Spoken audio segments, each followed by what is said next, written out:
boys and girls. Today, War's joining me. We're going to show you some 10th planet stuff. We're going to show the truck position. Might not be that familiar, might not be a thing you use in your gym, might not be something you see on the mat every day, but I promise you, once you get used to this, it's going to be everywhere. Let's get to it. Oops.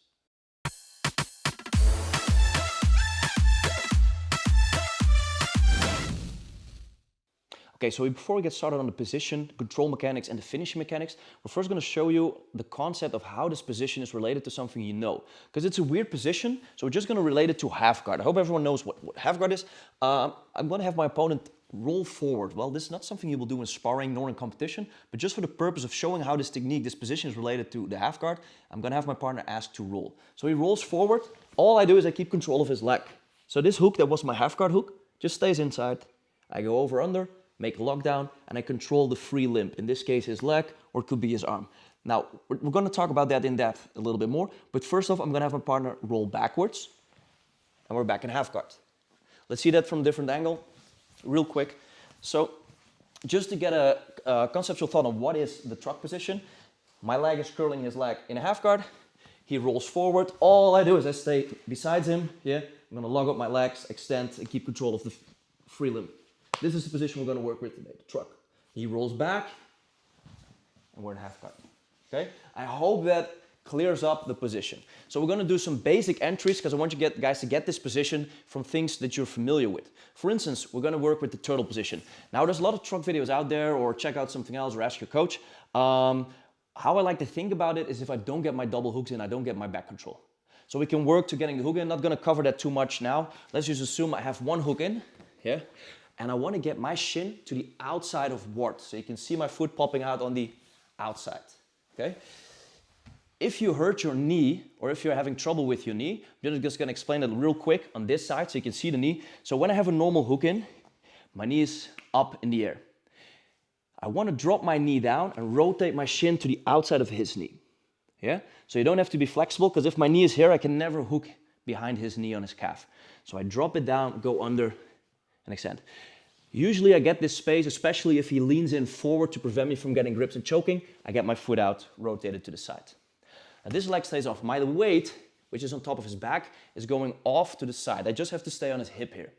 Now we're going to do two basic entries just real quick from here to get into the position. My leg is hooking the crook of his knee, and I'm going to grab. Now there's some guys who like to grab here immediately for the S grip on the leg. What I like to do is I want to grab underneath his shin, or it's not just his shin, just above his foot. I'm going to grab two holds, and I'm going to go backwards or forwards. Now I'm not going to fall behind and pull Ward on top of me. I'm actually going to push off with this foot. So this foot, this hook, comes to the front, and from there on, I'm going to push myself back, bringing him all the way with me, and we're going to end up in the truck. Okay?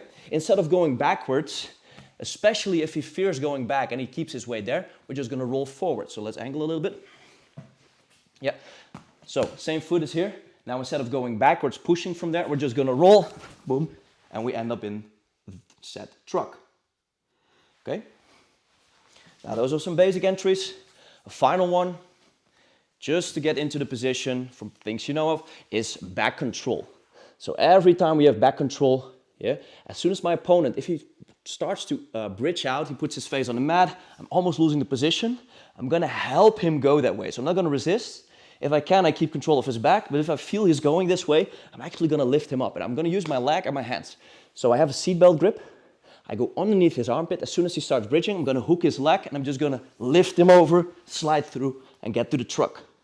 Okay? If I'm higher on his upper body, I keep control of this free limb, being his arm. If I'm immediately going to his lower body, I keep control of this free limb, which is his leg.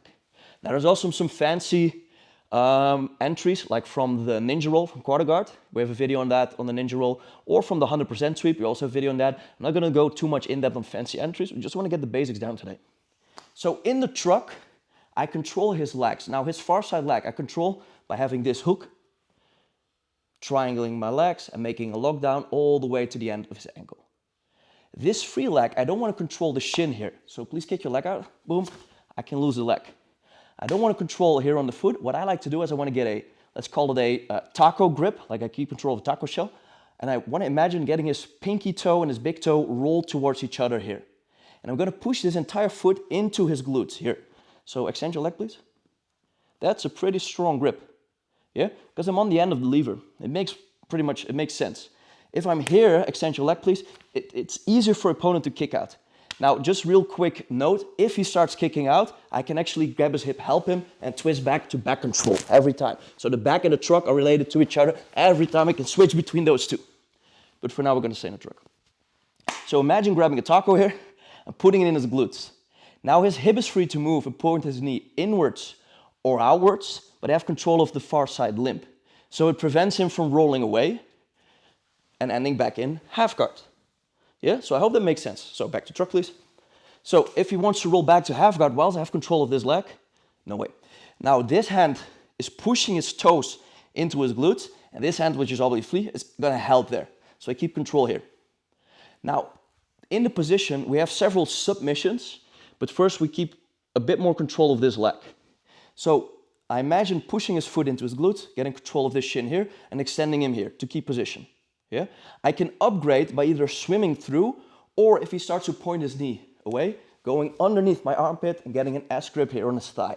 Now here we are already in one of our submissions, extending his groin, getting a stretch and getting a tap.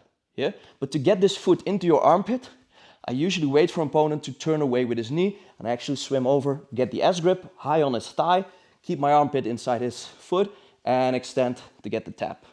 Yeah? If you want to, you can also push and swim, but I usually wait for my opponent to escape.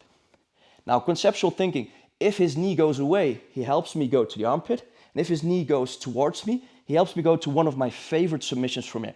And I actually want to give some credit to Eddie Bravo, who's been working this position, obviously. I think he even invented it. And in a video, Eddie was talking about this position, and he says there should be a leg lock somewhere here. Well, I found one leg lock that works for me here. Not saying it's the best option, but I really dig this one, and I hope someone in the comments would confirm it, or maybe say it doesn't work. But I like, as soon as I control his foot and he turns his foot, his knee away, I go to the groin. And if he turns his foot away, I go underneath, I keep control with my chest, and I just slide under with one of my favorite submissions, a corkscrew toe hold. And imagine pushing my elbow towards his butt and getting a very, very tight toe hold here. Now, if I switch for the toe hold like this, he's gonna kick his leg out. He's gone. So try to kick your leg out. I keep pressure with my chest, slide under, and finish here. Beautiful. If he's fearing the toe hold and he gets his foot towards me and his knee away, I switch and go to the groin. And we're back in my first submission. Now, those are some basic submissions with this leg. Now let's look at the second leg. Obviously, getting into leg locks. So this leg is away, just to get a clear view. Now, I want to bring his leg towards me. So my lockdown can also be my hook pulling it towards me. So if you have trouble reaching, yeah, don't bother with using your arms, use your legs. Bring it towards. Now I see a lot of people grabbing the shin here, getting calf slicers. Yes, you can submit your opponent here. But I want to be, once again, on the end of the lever, covering his toes. Now my foot is not pointing upwards, because now the flesh of my, calves, is in between the crook of his knee. So I want to turn my toes out. It matters, because now the hard part of my shin is pushing inside the back of his knee. Control the toes at the top of the lever, pull this down whilst I kick this leg away. Yeah? That's the basics of this submission. Boom. Now to make it even more tight, you can triangle your legs here, but that doesn't add much to the pressure. So I take my free foot and I push it on top of my other foot and keep kicking. And that adds more pressure. So that's my second one. Now my third and favorite one, I haven't seen this one before. It's a bit more of a setup, but it's a tremendous pressure. So we get the toes in, we get this, and now instead of letting go or switching my grips, I keep control with one hand, try to kick your leg away. One hand is strong enough, and I go over with a figure four grip. I go full figure four, get my foot in, and blow out his whole leg. Yeah, that's very tight. If he fears one of this submission, he tries to kick away, I grab his hip, extend him, and go back to back control and start working from there. So back control and truck always lend themselves to help together. Now, we covered the whole bottom part. Now, pretty quickly, we're going to cover the top part with another 10th planet submission, the twister. You've also seen this in MMA. It's all this stuff here with the legs should be legal. The twister isn't legal in all competitions, so be careful training that because it's neck manipulation. We're just going to cover it real quick. So we're going to go to the truck. Anytime, up, great. Now instead of getting to the leg, we take control of the arm with a baseball hold. Wrap it around my neck. I'm just going to ask Ward to put this leg away, just for the purpose of seeing what's happening. Well, usually the leg is here in the area. I'm gonna control his hand with 2 hands, keep my elbows tight, and I put my neck on the mat. So try to get your arm back, please. Try to roll back to half guard. Yeah, so he's stuck, yeah? I lock down his leg, I keep control of his arm. Now I don't let go of the arm entirely, I'm just gonna let go with 1 hand. Get your arm out, please, so it's stuck. And I'm gonna reach, and I'm gonna grab his neck, I'm gonna grab his skull. I'm gonna close an S grip on his head, or gable grip if you can reach for it, S grip. I'm gonna pull his neck towards me, whilst extending his leg away and getting a twister manipulation on his spine and neck, yeah? So today, the submissions weren't the most important stuff. I hope that you watch the beginning of the video and see some basic entries into this position. That's all I wanted to cover today. Besides that and the submissions, the corkscrew toe hold, the groin stretch, 3 variations of the calf slicers, and the twister. Thank you guys for watching. See you in the next video. Peace.